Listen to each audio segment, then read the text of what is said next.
Pessoal, vamos continuar então aí nossa teoria. Agora a gente vai falar sobre a teoria da imprevisão dentro dos contratos administrativos, semana 7, dia 5. O que seria a teoria da imprevisão? Então, a teoria da imprevisão refere-se à situação ou situações imprevisíveis e supervenientes à apresentação das propostas, ou seja, após a apresentação das propostas, ocorre um fato, o que? Imprevisível, beleza?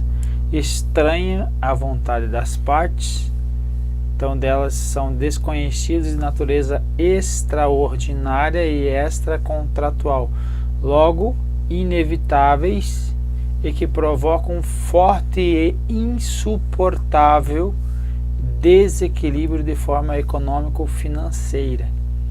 É reconhecida ainda pela aplicação da teoria da imprevisão o que? Fatos previsíveis, porém de consequências incalculáveis, ok?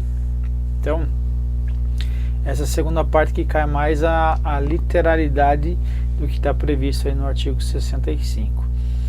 Agora, a primeira parte, situações imprevisíveis, ele vai trazer o fato do príncipe, por exemplo, que ele vai falar sobre um tributo. Vamos supor que eu fiz uma licitação, depois foi apresentada aí as propostas, vamos dizer que já ocorreu o contrato, certo? No meio do contrato temos aqui um ΔT, aqui passada aí boa parte do contrato, aí 2/3 do contrato, ocorreu aí o que? Uma alteração de uma alíquota referente aí a um insumo do bem que eu estou comprando, então vai impactar no preço, vai ter um desequilíbrio econômico.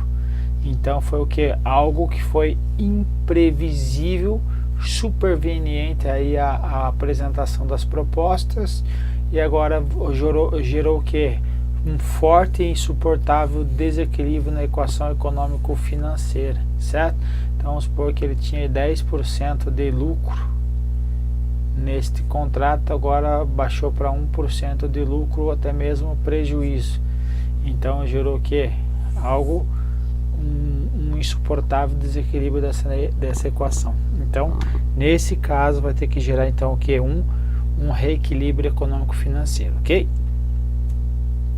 Então é verdade então que contrato administrativo então ele é uma lei, então se a lei vai seguir as partes, lex inter partes, ou seja, deve ser cumprido obrigatoriamente aí pelas partes, que é a chamada pacta sunt servanda, que o que foi tratado deve ser cumprido a qualquer custo, ok? Porém, então, somente as condições inicialmente estabelecidas permanecem constantes do início ao término do ajuste do contrato. Ou seja, o contrato ele é lei, deve ser cumprido quando as condições permanecem constantes do início ao término do contrato. Então, ocorreu algo no meio, algo imprevisto que configurou essa situação aqui forte e insuportável desequilíbrio da equação econômica e financeira, não tenho mais as mesmas condições, então agora eu preciso reestabelecer essas condições, e para essas condições elas podem ser favoráveis à administração ou desfavoráveis, ok? Quando é desfavorável? Quando tem um aumento nos insumos, por exemplo, acarreta aí um aumento do repasse contratual aí do valor que eu vou ter que repassar à empresa, correto?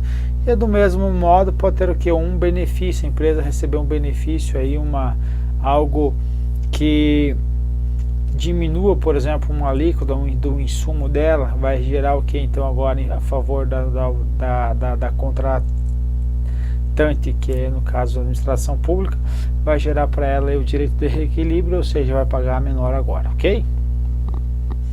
Então é isso daí. Então deve ser garantido então que o contrato seja alterado quando tiver algo que traga essas situações aí de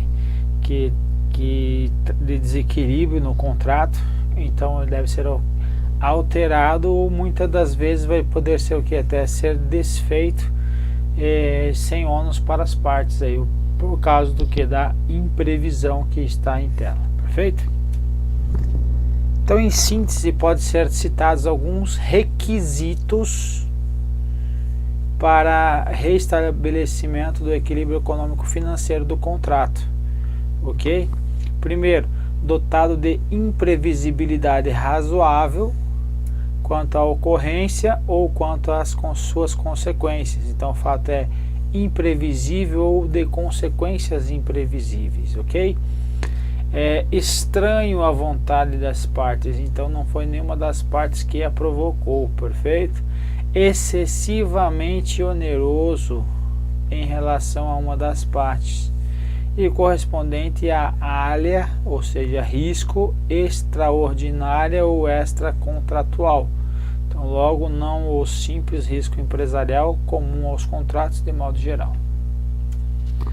O fato do príncipe, área administrativa, também chamada risco administrativo, que é o que?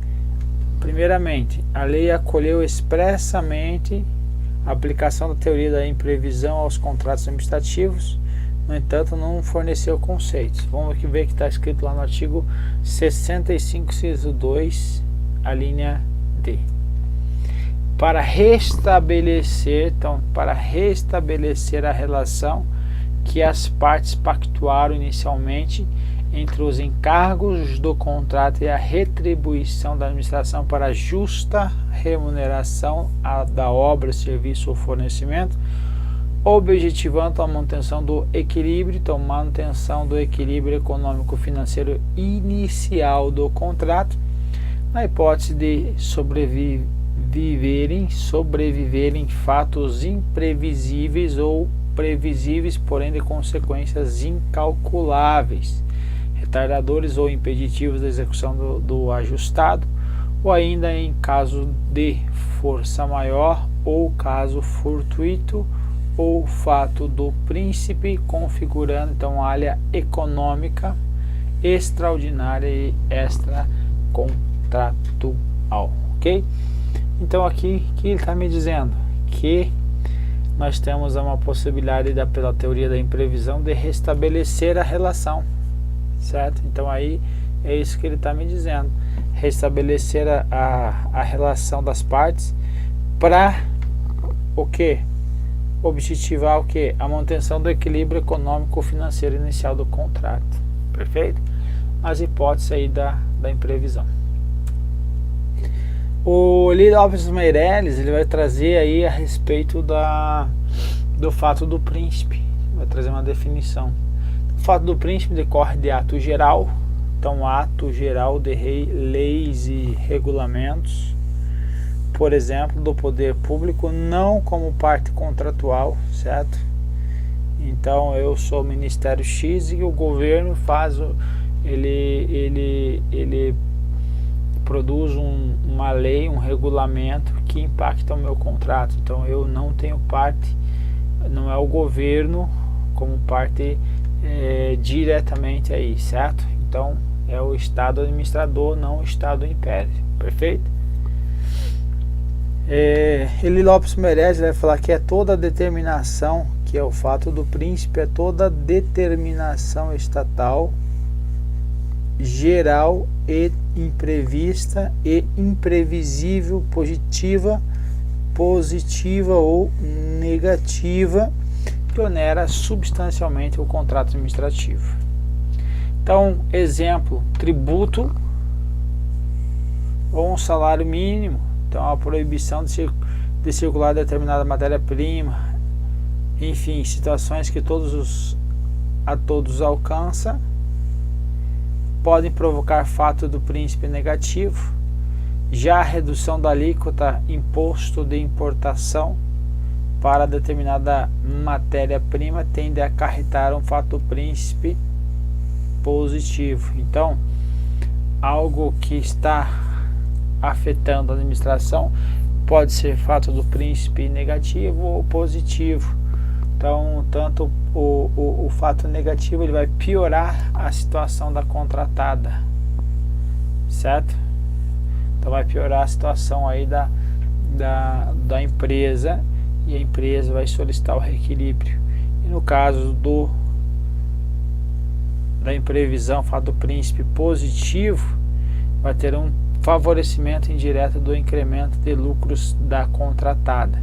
Ela não vai querer, obviamente, solicitar o que? Um reequilíbrio quando ela estiver ganhando mais. Mas você, como administrador, deve estar sempre verificando, constatando se ainda há o que?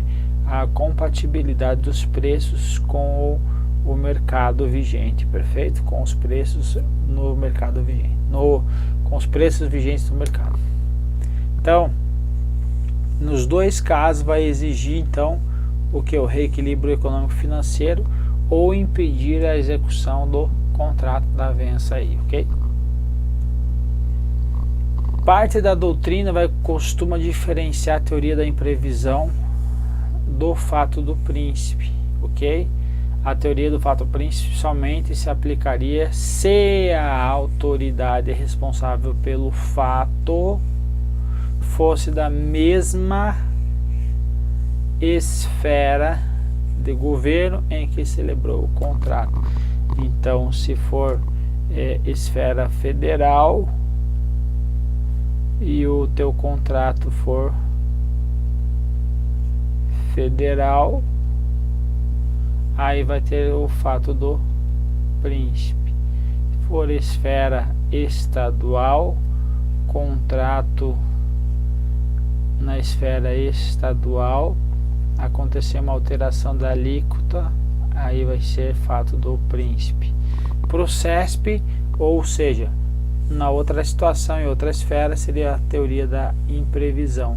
O SESI tende a utilizar como fosse a mesma, sendo as duas coisas a mesma coisa, ou seja, teoria da imprevisão sendo equivalente ao fato do príncipe para o CESP, beleza? Então vamos lá, vamos continuar nossa matéria aí na próxima aula.